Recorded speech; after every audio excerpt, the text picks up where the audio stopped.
Hey there. So the podcast is currently on an extended hiatus so that I can write my next book and work on some other exciting projects. But while we're away, I hope you'll enjoy this fan favorite episode from the archives. If you want brand new content to help you make peace with food and heal from diet culture, come sign up for my free weekly newsletter at christyharrison.com/newsletter, where I answer a weekly listener question. And as always, if you join my Intuitive Eating Fundamentals course at christyharrison.com/course, you get access to our exclusive monthly Q&A podcast where I answer all your new questions.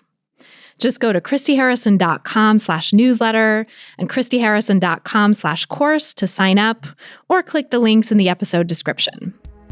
Welcome to Food Psych, a podcast about intuitive eating, health at every size, body liberation, and taking down diet culture.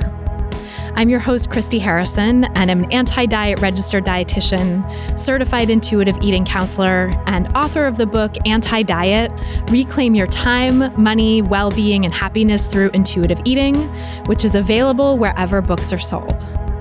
Join me here every week as I interview interesting people from all different backgrounds about their paths toward peace with food in their bodies. And by the way, on this show, we bleep out diet culture stuff like weight and calorie numbers, but we don't censor swear words or other adult language, so listener discretion is advised. Anti-diet revolution, we're for health at every size. Eat the foods you like. Food Psych. Hey there, welcome to episode 227 of Food Psych. I'm your host, Christy Harrison, and today I'm talking with fellow anti-diet dietitian and certified intuitive eating counselor, Ayana Habtemariam. We discuss how she's bringing intuitive eating to marginalized communities, whether food environments actually influence health the way diet culture says they do, the oppressive roots of diet culture, paternalistic nutrition policies, and so much more. I can't wait to share our conversation with you in just a moment. It's a really good one. But first, I want to answer this week's listener question, which is from a listener named Kay, who writes, "Hi, Christy. I have an issue that I'd love you to address on the podcast. Here's the background. I'm 29 and have struggled with disordered eating through my teens, and I'm currently working on having a healthier relationship with food. Your podcast has helped me with this. My husband is much older than me. He's in his 50s, and he's been previously diagnosed as pre-diabetes and is considered quote-unquote overweight. He has a major sweet tooth and loves food that isn't good for him. I try to encourage him to eat healthier and exercise because since he's a lot older than me, I want him to be around for as long as possible. Sometimes I catch myself shaming him for not working out or for what he's eating, and I try to stop myself, but on the other hand, I feel it's important for me to encourage him to be healthy. I'm sure some of my own insecurities surrounding food and body weight get projected onto him when I'm doing this. I'm wondering if you have any advice on how to approach encouraging my husband to be more healthy overall without shaming him and going at it from a more health at every size approach. I can agree with you all I want while I'm listening to the podcast, but when it comes to real life, I still have stigmas about certain foods and body sizes.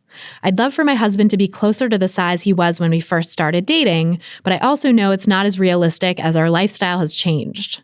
I love him no matter what, but I selfishly would like him to lose weight for my own reasons too, but I would never say that to him. I mask it in my concern for his health, which is also legitimate.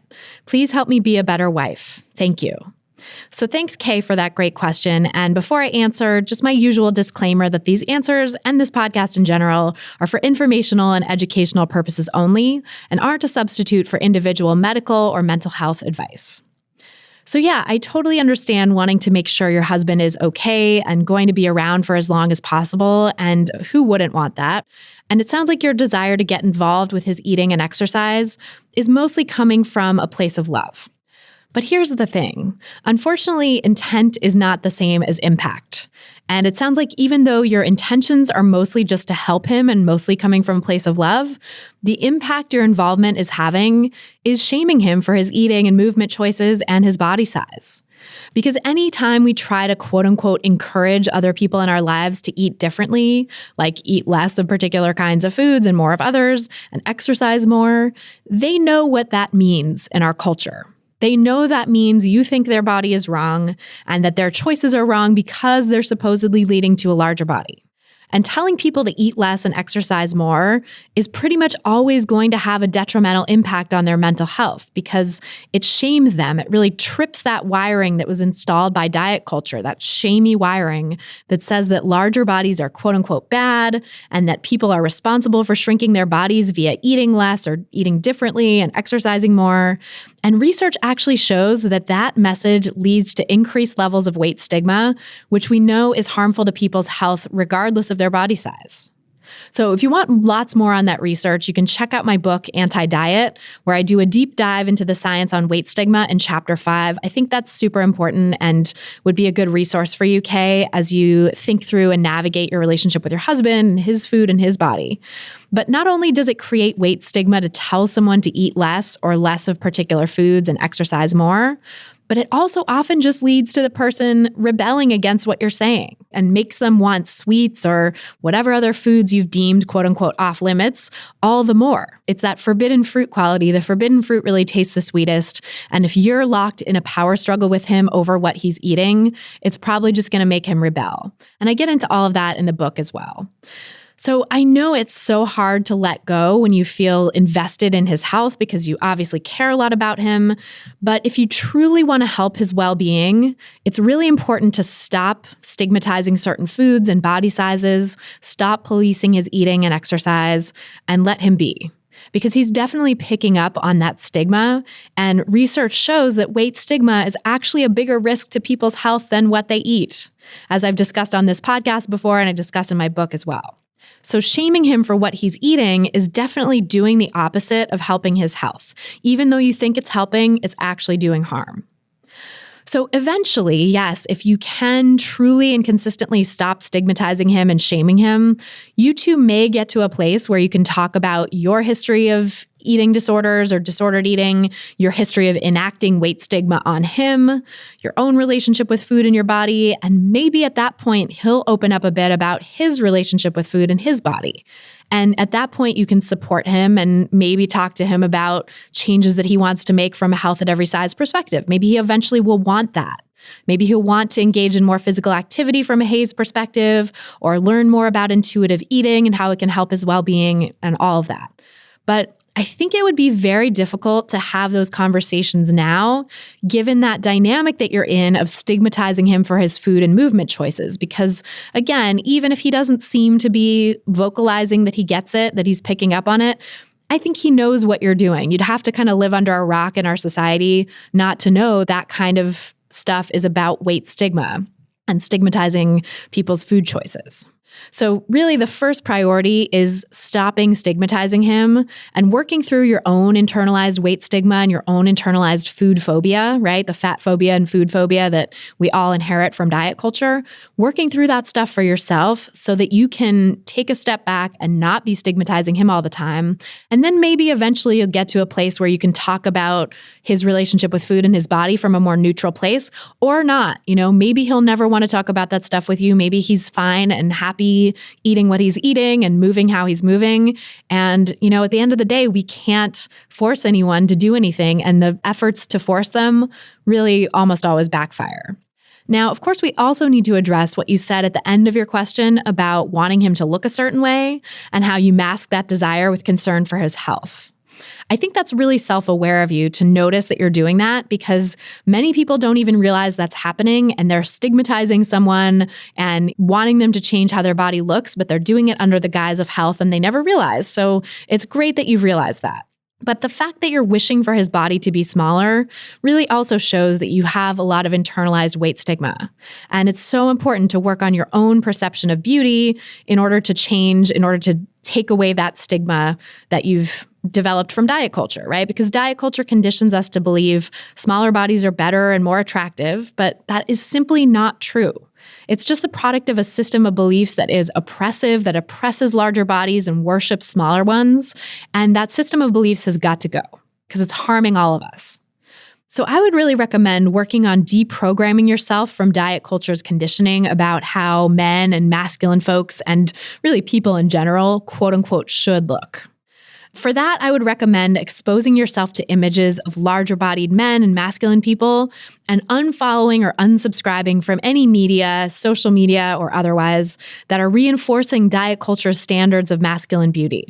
So here are some good larger bodied people and accounts to follow for this. First would be Aaron Flores, who is a 2-time past podcast guest and a fellow Health at Every Size dietitian. He shares great photos of himself on Instagram and, outfit of the day, plus size outfit of the day. He's so great and lovely. He is at Aaron Flores RDN on Instagram. There's also Jeff Jenkins, who has this great brand called Chubby Diaries for helping larger bodied people travel the world. And he is at Chubby Diaries __ on Instagram. Make sure you don't forget the __ because it's a different person if you do just Chubby Diaries or Chubby Diaries with 1_. We'll link to all this in the show notes too, so you don't forget. Then there's also Chubster, CHUBSTR, Chubster, a style website for big men, which is on Instagram at Chubster. There's the lovely Ross of Crake with Rossi, who is an awesome drag performer. He does a show called Cake Daddy. He's on Instagram at Crake with Rossi, CRAIC with Rossi, ROSSY. Then there's Zach Miko, who is a brawn model, aka plus size male model, who is on Instagram at Zach Miko, ZACHMIKO. And then finally, there is Kelvin Davis, another plus-size male model who shares a lot of great stuff, clothes, style, pictures of himself on Instagram, just having a great time. He has a lovely smile, seems like such a great person. He is at Kelvin Davis on Instagram. We'll link again to all these in the show notes. But, there's lots more, of course, accounts you could follow, but I think these are some good accounts to start with for rewiring your notion of masculine beauty and helping you see diverse men in larger bodies living their lives, having a great time, and just, looking fabulous. So important to rewire those standards of beauty because we've been so saturated with diet culture's version of beauty for wherever you fall on the gender spectrum. It's like, here's what masculine people are supposed to look like. Here's what feminine people are supposed to look like, not accounting for all of the vast diversity of human bodies and how we look and our sizes and shapes, and the fact that the vast majority of people in the Western world are larger than the cultural norm, the cultural ideal.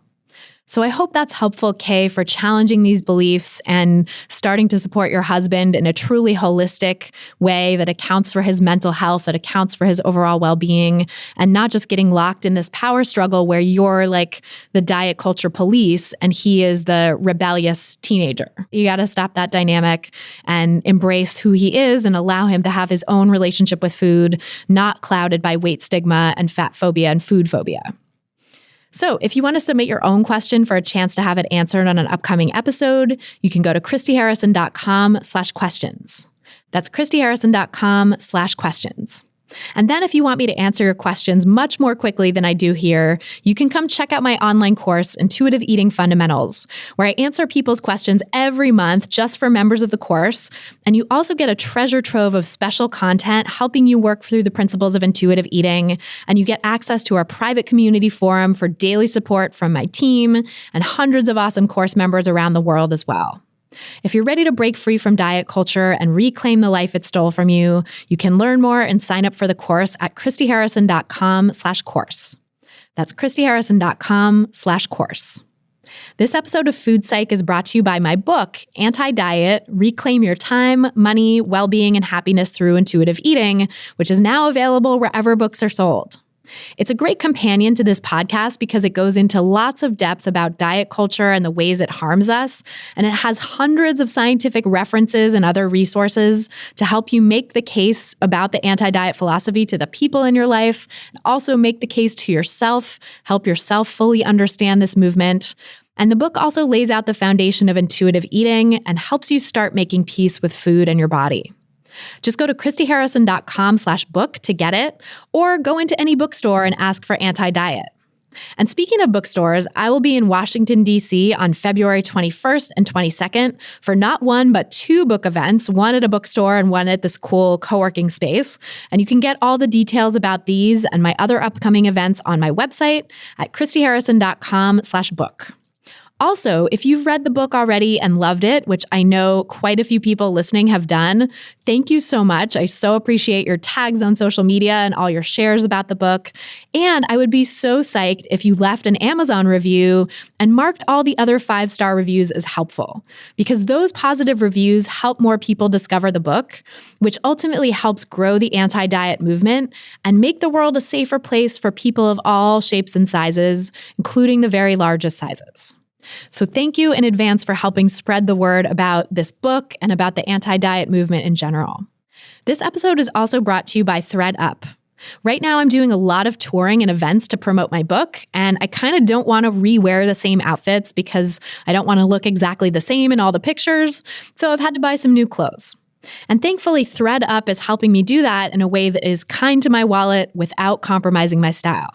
ThredUp is the world's largest online thrift store with up to 90% off estimated retail. Instead of spending hours at the racks, you can customize your search on ThredUp by your size, including plus sizes, your style, and your budget, so you can find the best deals instantly. Everything is in high-quality condition, and lots of items even still have their tags attached, including this great dress that I wore on the Australian Today show last week. Sustainable, stylish, and totally affordable. You'll look and feel good with ThredUp. And for Food Psych listeners, here's an exclusive offer. You can get an extra 30% off your first order at thredup.com/foodpsych.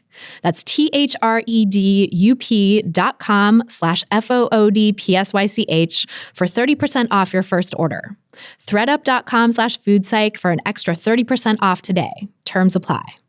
And now, without any further ado, let's go talk to Ayana Habtemariam. So tell me about your relationship with food growing up. My relationship with food growing up, it was good and it was complicated. The good part consisted of spending lots of time with my family and having access to lots of great food and a lot of social connection. It includes memories of meal times with my grandparents, my cousins, my aunts, my uncles. Almost every Sunday after church, we would go over to my grandmother's house and stay there for dinner. And she always had really good food cooking. She had a garden, and she even used her neighbor's garden and grew herbs and collard greens and tomatoes. And even her partner, one of my grandfathers, was a really good cook. So there was always some good food around just all the time. And it was similar with my paternal grandparents too. With them, I just remember a lot of pig's feet and chitlins and lima beans and collard greens. And they would even make food like that for their dog. Yeah, it was funny. And honestly, it was the hood. It wasn't like a really safe neighborhood, or it wasn't a neighborhood that people really wanted to go to. And it was a food desert, but I honestly don't remember experiencing any food insecurity. And so it gets a little more complicated with my personal experience with my body and food. And I have a couple of different layers to this. And so the first layer, I'd say, when I was really young, I was in about the 3rd grade, I experienced something that really changed the way I saw myself as a little girl. And it stayed with me for a really long time. So I remember very clearly being excited about school and making friends, because this was a new school. And I was standing really close to a girl in my class, and I was smiling and I was happy because I was a kid and I wanted to make friends. So I was standing really close to her and noticed that she was looking at me with a really disgusted look on her face. And I was confused. I didn't know why. And she looked at my skin and said, "What's that? Why did your skin look like that?" And I tried to explain to her that I had chicken pox. And when you scratch chicken pox, they get dark and the marks just stayed there. And even till this day, I hyperpigment really, really bad. But I just thought in my 3rd-year-old brain that my skin was bad. And she had said that her skin didn't do that. And since her skin didn't do that, I just figured that her skin was better, and the messages in the media and all around me kind of confirmed that anyway. And I just want to make it clear that my mom was really deliberate in the way she spoke highly of Black people and our skin and our hair and our abilities and our contributions to the world. But that incident, I feel like, still affected me more than all the positive affirmations and everything else that my mom tried to instill in me. So I think that was like my earliest memory or earliest experience that may have affected my body, because even as I grew older and my thighs got bigger and I got like light stretch marks, it was just devastating. I was like, oh my God, I have these marks on my body. I look, who gets this? This is just me. Yeah, it sounds like she made you feel really weird for what your body did naturally. And so any sort of mark on your body subsequently, I can see how that would feel like this almost like mark of otherness, mark of not belonging. Yes, exactly. That's a perfect way to describe it. It is. And so I would say there are a couple other layers. Another layer is that throughout my life, I've been exposed to comments about my build. So, for example, I have a sister who's almost 2 years older than me, and she's naturally slim. And throughout our lives, people have always compared her to our mom. So they'd say things like, Shanna is built like your mom. And even my dad back in the day would be like, your mom was so bad back in the day. And my mom had, like, when we saw pictures of her, I would describe her as maybe like a slim, thick kind of build. She was thin, but curvy. And so I was always compared to bigger boned family members. And those comparisons were normal to me. They didn't bother me, or at least I didn't think that they bothered me. But what I do think is that it was there in my subconscious, in my subconscious mind, lying dormant, if you will. And even though it didn't bother me then, I do think that it eventually culminated with some other things into my disordered eating and body image issues that I had later on. Yeah. What do you think brought that on? What triggered those disordered eating issues? There's actually one more layer. And so it's kind of what I described. Well, I can tell you this story. I was actually at the doctor's office when I was like 15 years old and got on the scale, and the number was it just seemed like a big number to me. And I think all those memories or all those experiences kind of flooded back. It's like the number on the scale says you're big, you have big bones, or you're like a husky build or chunky. And, people in my family also said I ate a lot, and I did eat a lot. I loved food when I was a kid. I would even say that I was preoccupied with food. And I always heard those stories too. And I honestly believe that my individual needs were just higher than the average kid, maybe. And the adults around me just had a limit set in their heads about how much a kid should eat. And so even now, my mom tells me stories or just tells stories about how I was a greedy child. And, she smiles about it and it seems nostalgic for her. So I'm not angry at her or anything about it. But sometimes I do tell her, I'm like, Mom, I don't feel like hearing it. But I think all those things did affect that or contribute to my disordered relationship with my food and with my body.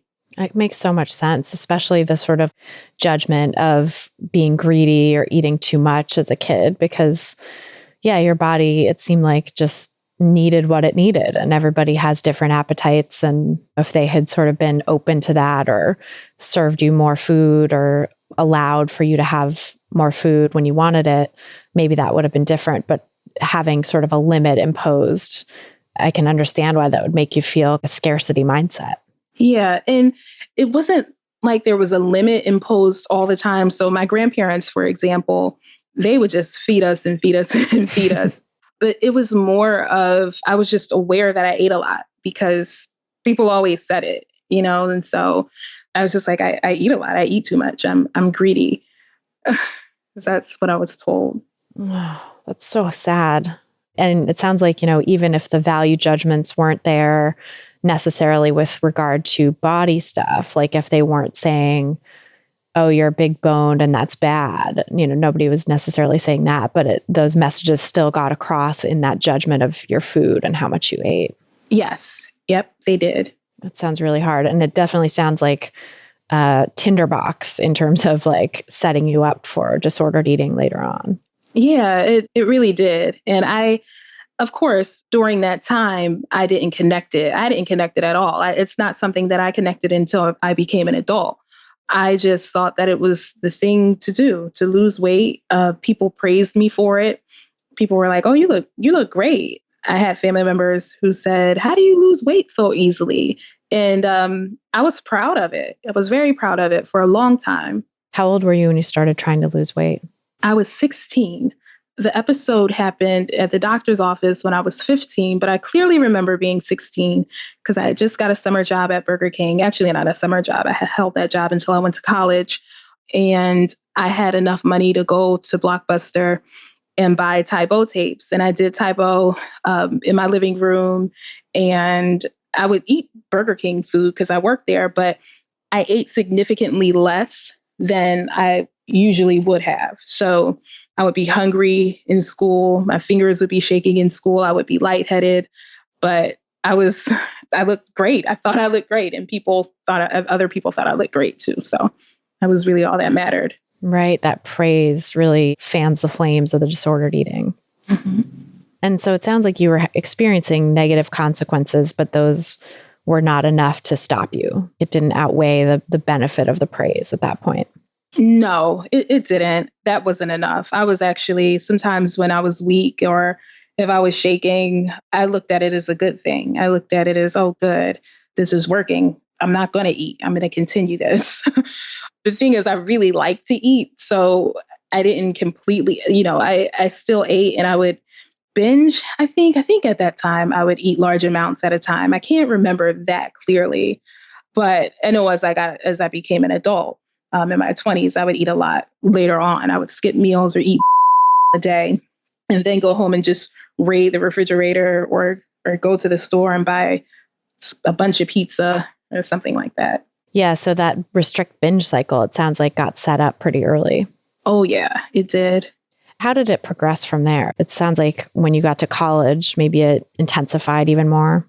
So in college, it intensified, but I had a meal plan and I was around people who dieted. I had a friend who it was almost like a competition of which of us could only eat a day. She'd be like, yeah, I can only eat a day and I'll only eat a day. So it was kind of supported when I was in college. I don't even know.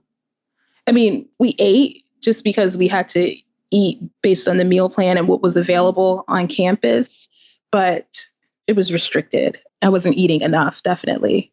Yeah. And having that competition with a friend also makes it that much more intense, I feel like. I remember having certain friends that I would diet with or restrict with, and it was kind of like, once you said it, once it was like, oh yeah, I'm only going to have this much, or I'm totally full now, or whatever it is, saying that out loud to someone, I feel like kind of made me feel locked into it. Like I had to then play the role, even if I was still hungry, even if I was starving, even if I was not at all satisfied, I would like say that I was satisfied in order to try to compete with the other person, or also just like lock myself into not eating more. Yeah, that happened a lot. And on top of that, I was a nutrition major. And so I felt like I had to be an example of how to eat, so I would do talks on campus. One of my friends was in a sorority and had me speak to her at an event at her sorority about nutrition. And the information I gave was probably just completely wrong about weight loss because I was dieting, I was restricting, I wasn't getting enough nutrition. So that affected it too. That impacted that as well, being a nutrition major. Oh, I can imagine. I know for me, like I went back to school later to do my master's degree in public health nutrition and then also get my dietitian's license. So I was older by that point, but like, even so, I still felt this pressure to be like the good nutrition student, eat like other people and sort of have the body that would look like a dietitian, whatever that means. Yeah. Yep. And I can only imagine, especially going in as an undergrad, how much more intense that can be because you're so early in your life and kind of like figuring out your path. And so like having this identity as I'm the nutrition student is incredibly limiting. I feel like it kind of boxes you in. Yeah, that's the perfect way to describe it. How did you get interested in nutrition in the first place? Like, why did you decide to major in nutrition? I wasn't sure what I wanted to major in, and somebody from the department invited me to take a nutrition course. And when I took that nutrition course, I said, "Oh, this is perfect. This is for me." And I just thought about how I could help my community in Philadelphia be healthy and eat healthy. And I became really interested in community and public health nutrition. I just thought that I could help people be healthy. And at that time, or by that time, both of my paternal grandparents had died of complications related to diabetes and probably some cardiovascular issues as well. But on the surface, it seemed really related to diabetes. So I was really passionate about chronic disease reduction through nutrition education and just through, knowledge, increasing knowledge within Black communities. Yeah, so I can understand why that would attract you to nutrition. It seems like it's the way to help people help prevent diseases and complications of diseases like what happened to your grandparents.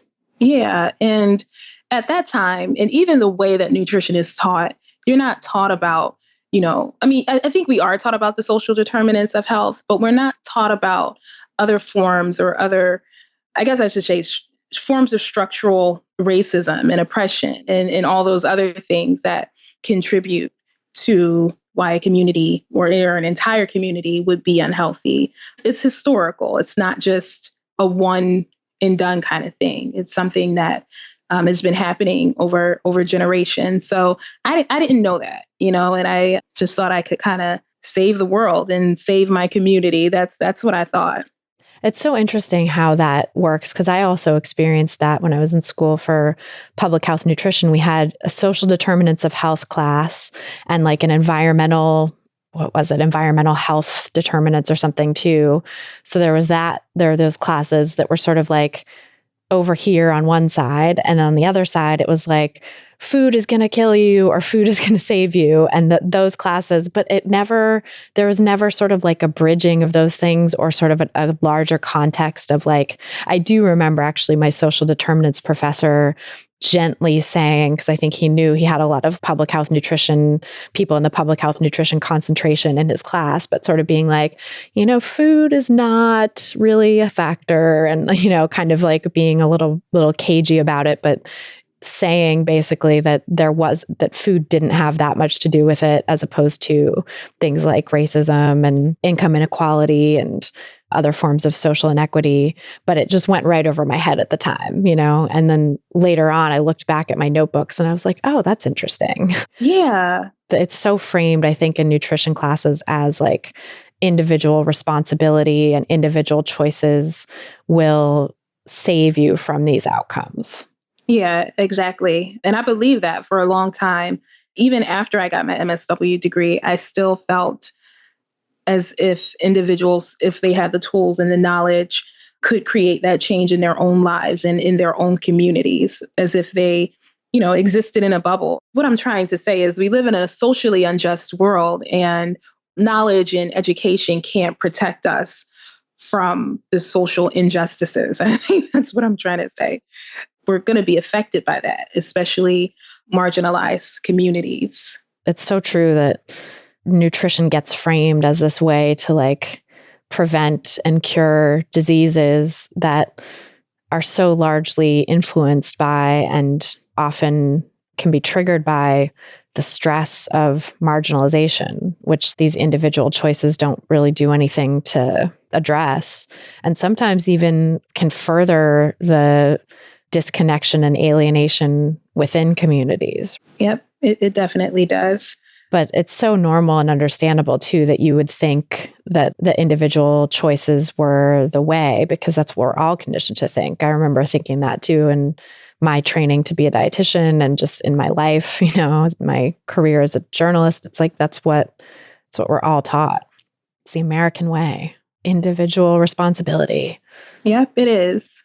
I'm curious how you got from a nutrition student to doing your MSW and kind of what the path was there. Yeah. So when I graduated, I didn't go directly into my dietetic internship. I moved back to Philly and I started working at the WIC office, one of the largest WIC offices in the city in Southwest Philadelphia, as a nutrition professional. That's what they called us. And just to give you a little bit of background, this office was in Southwest Philly, which is where both of my grandparents lived for decades. And I even had cousins who I would service there. So I felt very connected and very committed to that community.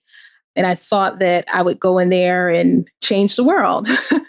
So I realized soon after trying to put my all into the education component, that the WIC benefit and the nutrition education component still wasn't enough for me to accomplish what I wanted to accomplish.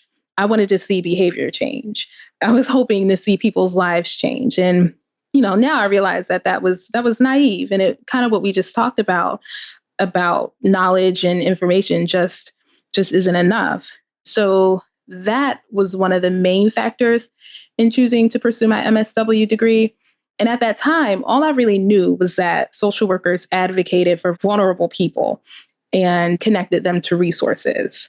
I didn't know the degree to which they participated in grassroots movements and the fight against social injustices and doing advocacy work in order to create social change, in order to bring social change about. I didn't realize that until I started my degree, and I loved it. It was just completely eye-opening. The policy, the advocacy, and grassroots movements were really exciting, and I saw a lot of potential in these types of intervention to decrease health disparities within marginalized communities. That's great. So you really, it seems like, found your niche there. Yeah, at that time I did. I was so into it. I ended up starting an organization. It wasn't a nonprofit or anything, but it was just an organization that partnered with local politicians in Philly to bring nutrition education to their constituents. And I did a lot of work, even when I was in grad school, around the nutrition environment or around the food environment. Some of that work, so for example, in 2010, Michael Nutter, the mayor at that time, had started talking about the soda tax.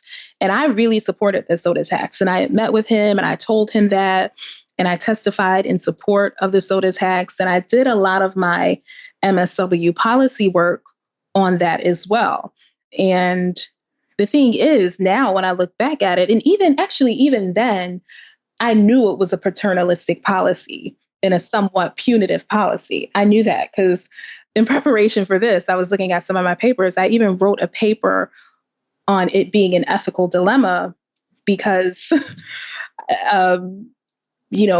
people still have a right to choose and make choices, even if, someone like me thinks that choice is harmful, and I've written a whole paper on that. And so when I look back, I'm like, wow, I was really into legislating behavior change, but I thought it was for people's benefit. And I was just really into it. I really thought that it would help. And now I don't really feel the same way. Oh, I feel you so hard on that. I also went into nutrition policy as my first job in nutrition, like my first 3 years that I was working as a nutritionist. I was working in city Department of Health on nutrition policy initiatives and implementing policy and making sure agencies were following the policy. And it was all this some of it I think was beneficial in terms of just bringing more variety to the populations we were serving, but also some of it was this very paternalistic, like, oh, you can't have that cereal because it has more than X grams of sugar or. Yes. And I think it's still like that. I think the WIC offices do they still, I don't know, it's been years, but I think they still say which cereals you can have and which cereals you can't have. I think so. That's, the last I looked into it, I think it was like that. And I feel like a lot of government agencies are like that. Any agency that has food service as a part of it, like Department of Homeless Services or what have you, especially for a lot of local governments, I feel like they have these strict guidelines on what is allowed to be served and what isn't. Or with WIC, it's what people can use their benefits for.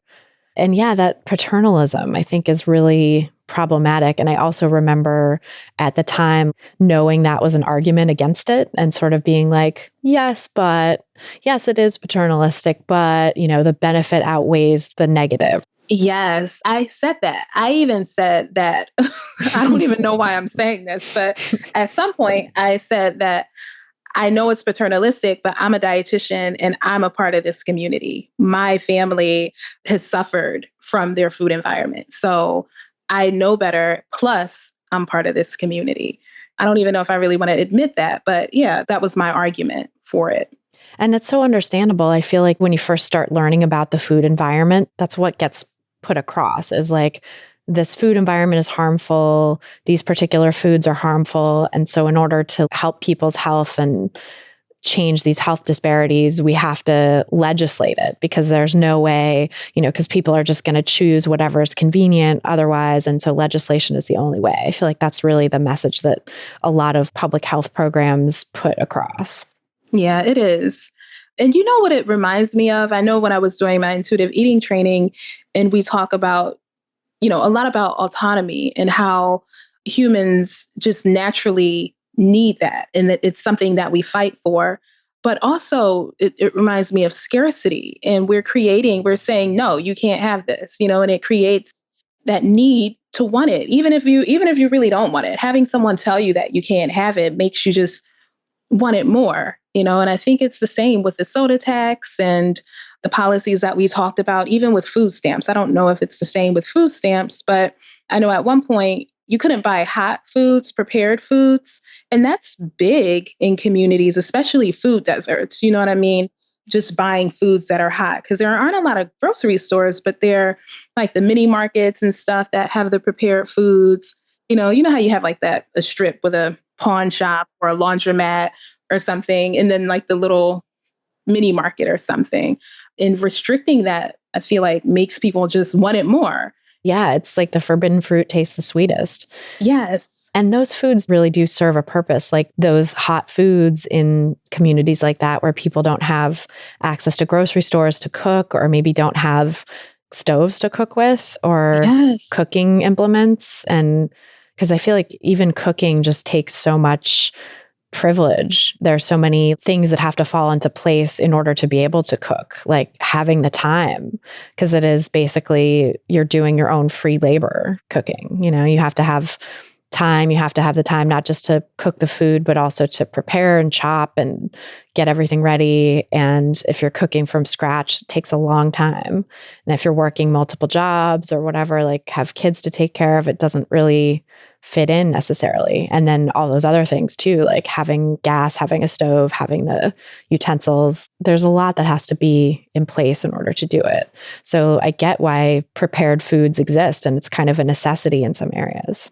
And I just don't think a lot of the people who are writing these policies, they don't realize that. They don't consult with these communities. Even when I was testifying in support of the soda tax, and there was this other legislation that I was hoping a council member would sponsor, because at that time, Philadelphia was rewriting the zoning laws. And I wanted them to implement some zoning restrictions for fast food restaurants not close to stores and things like that. I didn't talk to the community about that. I didn't try to mobilize anyone to say, well, if we take these away, what are we going to put in its place? I didn't do any of that. So I think I was saying that to say the people who write these policies, they don't consider any of that. They don't consider any of what you said, like just cooking and time and convenience and that labor. I mean, I think that's such a great point too. The sort of unintended consequences of it don't get considered. And even when it's someone like you who had grown up in that community and was really connected to that community, so you were like ostensibly a stakeholder in that community whose voice was being heard, you had a different agenda. You had a different take than maybe other members of the community would have.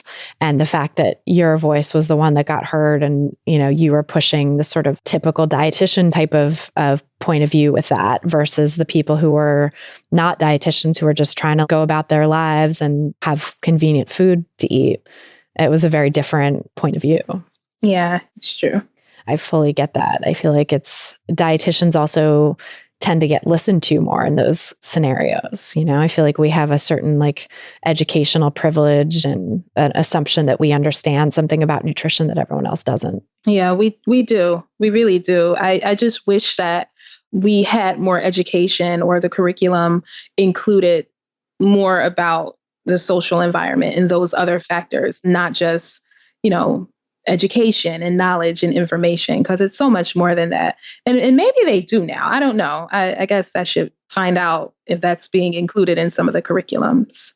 Yeah, I feel like maybe some places are. and maybe it's getting better. But from the dietetic students I've talked to in programs now, it seems like there's still a lot of just individual responsibility being pushed. Yeah. That's frustrating. Yeah. Hopefully it'll change. I know. I really hope so.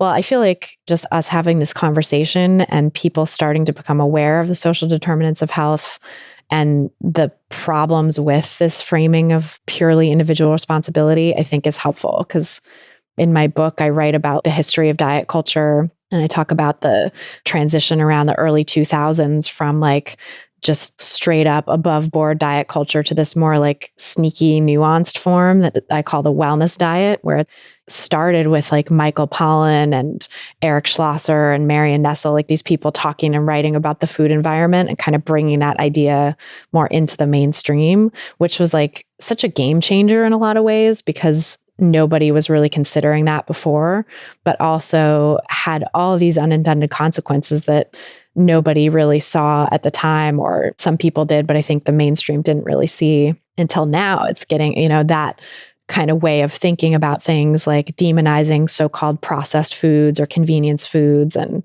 elevating whole plant-based, blah, blah, blah. That has really hurt a lot of people, I think, in the years since that idea came on the scene, including me. Like I was, definitely one who got very burned by the sort of orthorexic thinking and restrictive ways of approaching food. And so now I think people are finally starting to talk about that and look at that, but it was like a couple decades of that getting entrenched now.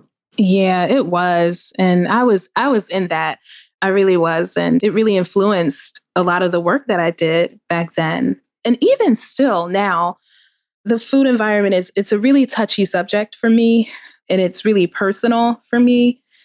And I'm a little bit all over the place with this, but I still hold it partly responsible for a lot of the health issues that I saw take my loved ones away.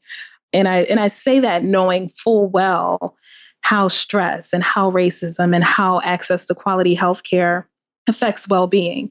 I also say that as someone who's aware of and understands the role that healthism and diet culture plays in how a lot of vulnerable and marginalized people view themselves. So I know that full well, but for some reason, I still blame partly, not 100%, of course, the food environment. That's interesting, that sort of dichotomy that still exists for you. Yeah, it does. And I guess I struggle with it. We're constantly told that we're unhealthy and more likely to develop chronic diseases. And I'm talking about mostly Black communities, and we're more likely to develop chronic diseases. And often we're made to believe that it's our fault and that we can bootstrap our way out of it. And I think that this creates morbid thinking. And I think that we internalize these thoughts and they become what we believe about ourselves. And I'm aware of how diet culture demonizes less privileged and marginalized communities. And it depicts our neighborhoods as wastelands, with nothing to offer but corner stores. And that's not true. I know it's not true. A lot of people know that it's not true, but it is a belief that this larger construct of healthism perpetuates. And it's used against us, and it's used to put us down, and it's used as an attempt to oppress us. And I think where I struggle with this is I don't think diet culture did that. I think that that's racism and redlining and the war against drugs. The war against drugs devastated Black communities, and the myth of the welfare queen, which people still use to say that Black women are single moms and are lazy and that Black fathers are absent. People still say those things. I was watching some Netflix documentary and somebody was portraying Black people like that. Like, well, they don't want to eat right and they don't want to do this. And I'm just like, it's not true, And so I just don't think diet culture did that. I know diet culture makes things exponentially worse and intensifies those feelings of hopelessness. And it makes us forget about all of those things that I just mentioned and all of the things that you mentioned earlier.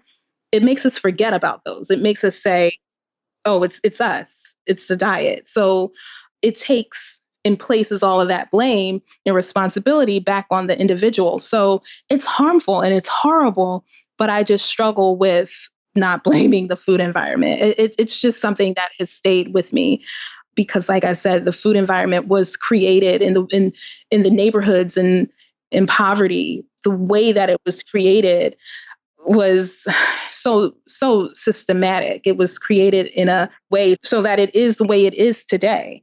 And diet culture just exacerbates it. It just makes it 1,000 times worse.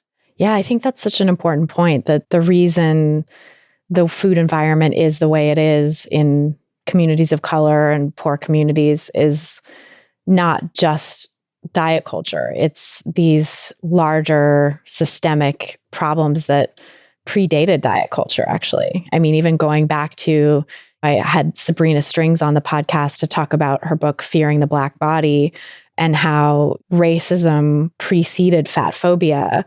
And racism was really at the root of fat phobia, specifically anti-Blackness was like at the root of fat phobia. And that was such a huge part of the genesis of diet culture. Racism is kind of like this umbrella system of oppression that houses diet culture within it, but also a lot of other sub-related systems of oppression. Yeah, I agree. I remember that episode too. It was really good. Yeah, she's amazing. And I feel like that sort of elucidating those roots is really powerful and important because it shows that diet culture is oppressive largely because of its racist and misogynist and other oppressive roots, but also it's not just diet culture that creates those ideas. And also, I think, something that I've been thinking about lately, because people will ask me, I definitely get, a number of public health students or just people who are interested in the food environment asking me, like, do you really think that there's absolutely nothing, there's no responsibility that food companies bear or whatever? And I feel like I'm really careful in how I talk about that because I never want to demonize particular types of food. And I think diet culture does so much of that, that feeling like we have access and we deserve to eat anything we want is of utmost importance.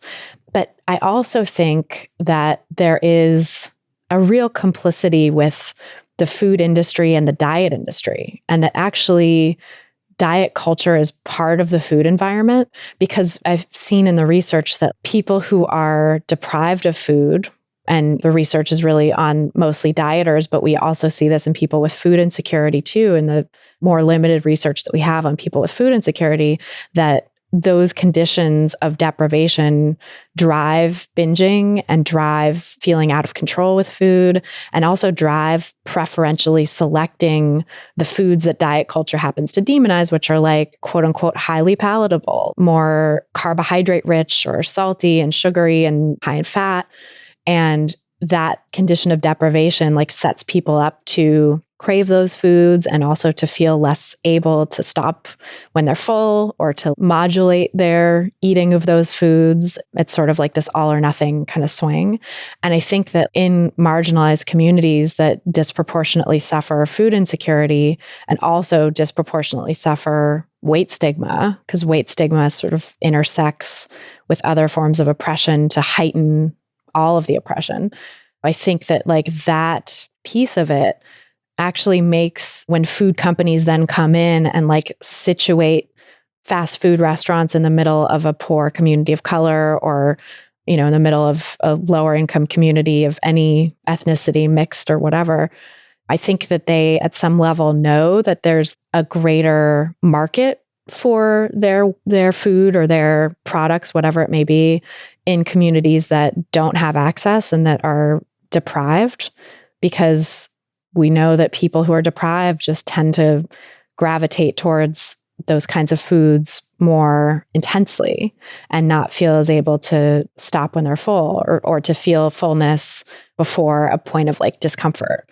Whereas people who are intuitive eaters and who aren't dieters or who've never suffered food insecurity don't seem to have that same relationship with food. I do think that the food industry and also like the food industry includes diet food companies, and diet food companies are often housed within larger companies that make other types of food. It's like a food company, a large food manufacturer will have its like diet brands under it. And there's never any question that it's going to have diet brands. So I think it's kind of an interesting nexus of oppression happening and also diet culture coming in and the food industry coming in and capitalizing on that. Yes, I agree. You said so many things that I agree with. And that's what I mean. It's like some of the views that I have, they kind of clash. But yeah, I agree. And I think too, so for people who do have less access to a variety of foods and have more health concerns or a disability or a need for more convenience or just can't make ends meet, I think it's so important for them to be aware of that, to be aware of how the food industry contributes to the way their environment is, and to be aware of all those things that you just said. And I think they can interact with their environment different when they're aware of it, when they know, well, the reason I'm craving these foods is because maybe something happened during childhood or because of food insecurity. My body needs this energy. I think that's so important. And I just wish that, like with intuitive eating, I wish more people had access to it. So, because I think we are becoming more aware of our environments, just with social media. And like you said, there's more of a conversation around the food environment. But I don't think we're that aware of how and why we interact with our environments in the ways that we do. So like what you just explained. So I just think it's so important that in addition to knowing that there's less access and there's less variety, and variety is really important. So in addition to knowing that, knowing why you might interact with your environment the way you do. Yeah. And I think that that's so important too for like reducing blame and the sort of feeling of like, I'm bad, I can't make the right choices or whatever, that I think a lot of people, as you described earlier, kind of like especially communities of color, are made to feel that they're doing it wrong and making the wrong choices, or that they're responsible for the health disparities that they face, instead of recognizing these are larger forces at play. And that, if you're craving particular kinds of food, it's not because you lack willpower and you're bad, but because you've been deprived and maybe still are deprived. And these are the kinds of foods that your body gravitates towards when that happens. And like, at some level, that's really protective, right? There's like a coping and survival benefit to that, where we need food. And when we are deprived of food and we end up sort of swinging over to the side of craving kind of like energy dense foods, that actually helps us survive and not waste away, not die. Yeah. It's a really complicated thing. It is. How did you get interested in intuitive eating? How did that piece come into your work? So that was a personal thing. I myself hit diet rock bottom. And I couldn't diet anymore. I was tired of exercising as hard as I exercise. I was tired of restricting and gaining weight. And I started gaining a little bit more, not a little bit more weight, but I was really good at dieting for probably from the age of 16 to like 27. And then when I was in grad school, I gained a bunch of weight. And then when I finished grad school, I lost it. But recently, over the past 2 years, it just became really hard and I got tired of it. I naturally, before I stopped dieting, I stopped exercising. I used to go to fitness and I completely just said, I'm not doing this anymore. This is ridiculous. And so I stopped.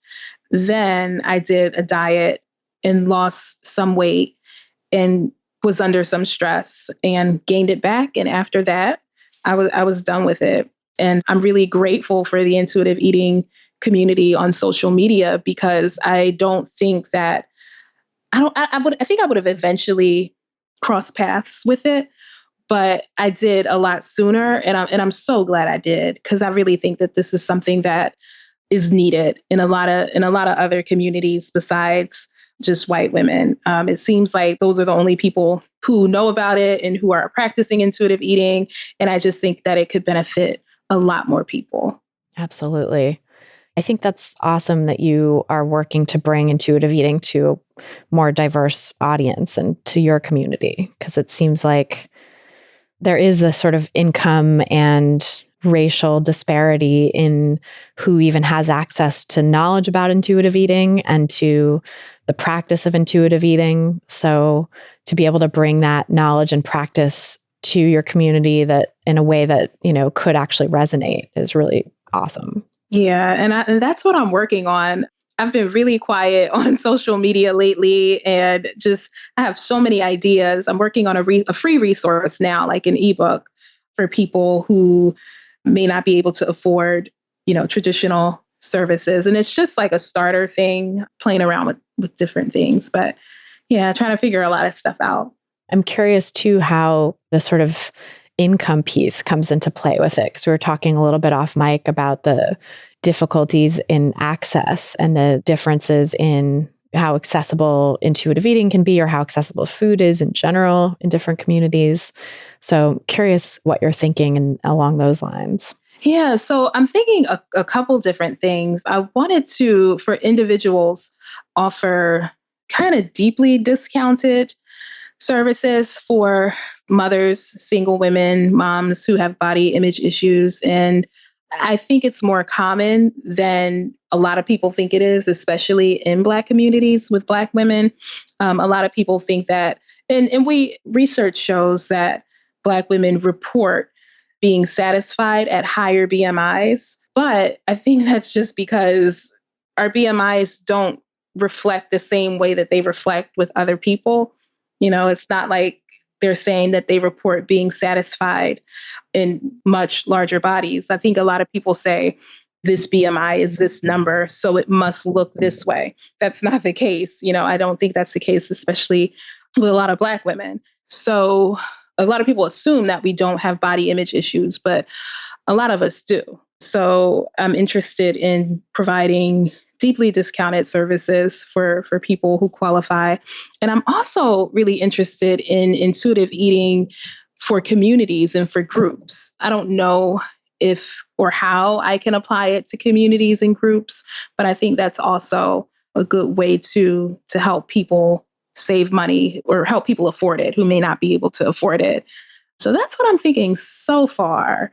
I'm hoping also that more community programs and organizations can incorporate the principles of intuitive eating or properly do it.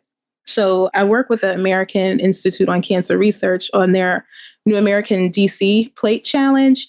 And one of the people who recruited me, she's like, I really love that you are an advocate for intuitive eating. So she brought me on to help with that aspect of the program. So I'd like to see more of that. There are a lot of public health programs and community-based programs, and hopefully people can catch on to it and try to bring someone in, a counselor in, who can then train lay people or pay for training for lay facilitators or something. And I think that would be a really good way to disseminate it throughout the community. Yeah, that's awesome. I mean, just because also we were talking earlier about the problems with the sort of paternalistic approach to public health and nutrition that exists out there now. And this would be such a powerful alternative to that, helping actually teach people intuitive eating or even just build in principles of intuitive eating to like food service in community settings or nutrition education in community settings, whatever it may be, is so powerful and so different. So against the sort of traditional diet culture way that things are done right now. Yeah. I love that, there's organizations out there thinking of that too. I think that really speaks to this like cultural moment where intuitive eating is coming into the public consciousness. Yeah, I am too. I was really surprised. And on some of the documents and the weekly emails that we were sending out, it has ways to incorporate intuitive eating. And, there are still things that we could probably add or remove throughout some of the program documents. But just the fact that they are making that effort says a lot. It says something. Oh, it says so much. What do you think are some nuances of intuitive eating in communities of color or maybe the Black community that you work with that you want people to understand? That's a good question. I would say one thing that really comes to mind is we're constantly told, and I guess research does support it, that we have higher rates of chronic illnesses like type 2 diabetes, hypertension, high cholesterol, and cardiovascular disease. I think that just makes it more difficult to have people follow some of the principles. So, for example, like unconditional permission to eat. I think a lot of people would be like, well, no, I can't do that, and not realizing that if they're binging or if they're craving, it just makes more sense to give themselves unconditional permission to eat, to go through that period of it. If they're very sensitive, or if it's the case that eating one thing will send them over the edge, which I think is unlikely or rare, then we can try other things. But that's something that I've worried about from the beginning, and something that people have always asked me about. People have always said, well, no, that doesn't work for us. We have too many health problems. Or somebody said to me, well, if somebody is drowning right now, if they need your help right now to lose weight at this moment, I'm going to put them on a diet, or I'm going to do this, or I'm going to do that. And I'm like, I mean, they're not going to, I don't know, there are just too many risks to do that, number one. But what are you going to do in a month? What are you going to do right now to change that? So it does take some convincing and a lot of explaining. So that's one thing. The other thing is respecting your body and your here and now body. With a lot of Black women, especially, our bodies are everything. Our bodies determine how people treat us and how people see us and how people judge us. So telling someone that is so used to being judged by the way they look and the size of their body, and being treated with more respect and more dignity because of the way their body looks, to respect their body and just worry about their well-being and how it feels. People have laughed at me for that. Right now, I'm experiencing people just like on social media, and these are people who I know personally, just not feeling what I'm saying. I'm feeling it. I'm feeling that, not isolation, but I'm feeling that people are just like, I'm not here for this. It's not going to stop me. I think it's going to eventually they'll get it and they'll see where I'm coming from. But I know I had said that I was fat positive or fat acceptance. I forgot what I had said. And somebody messaged me and was like, what is this? You're a dietitian. Why are you promoting this? And like I said, these are people who I've known, who have followed me for a long time and who I know personally. So that's another thing that I feel like I'm going to be struggling with. The thing is, once people make appointments with me, or once I get clients or a discovery call and at least have a first appointment, they get it. Once you start doing the activities and you start, talking about hunger and fullness and satisfaction, they're like, oh, it's almost like you have to experience it to get it. And even with social media, like I know I was just talking about social media and people just like being not here for what I'm saying about fat acceptance and stuff. I think that if I word things differently, I'm trying to figure out how to word things, especially on Instagram, so that people can understand it. So that's something I'm still working on. It's really tricky. I think getting the message across to people who are really far away from any understanding of fat positivity and intuitive eating and other anti-diet kind of language, it's talking across such a huge divide. And then I can understand too why there's this added layer of pressure when you're constantly told that your community is at higher risk of these things, and people are kind of running scared of chronic diseases, that it feels very impossible to like let go for any period of time and just like allow their bodies. And it's very hard, I think, for everyone to trust that period will end. What I call the honeymoon phase with intuitive eating, where you first start giving yourself unconditional permission to eat and then gravitate towards those foods that were off limits before in like a big way, that's eventually going to end, and that you're going to really be okay with all foods and able to incorporate all foods and have variety and have pleasure with things that you had deemed quote unquote good before, and also with things that you had deemed quote unquote bad. I think that's like a tough thing to trust for everyone in diet culture, but especially when you're told you have chronic disease risk hanging over your head. Yeah, it really is. I even think sharing individual experiences can be helpful with that. Because I was thinking about sharing something, because I used to binge on sweets a lot. And I never thought I was addicted to sweets. But since starting my intuitive eating journey, my unconditional permission to eat phase lasted a while. But I do not crave sweets. It's really interesting. It's fascinating to me. It really is. Even today, I was really hungry. I was really busy. And I was like, what do I really want to eat? Because I still ask myself that question. What is it that I really want to eat? And nothing ever comes to mind. It's so funny. It's like before, when I was restricting, I could have thought of 1,000 things to eat. Oh, yes. I could have gone and got cookies, cakes, ramen, all kinds of things. So many things would come to my mind. Now it's hard. It's really, it's really interesting. It's crazy.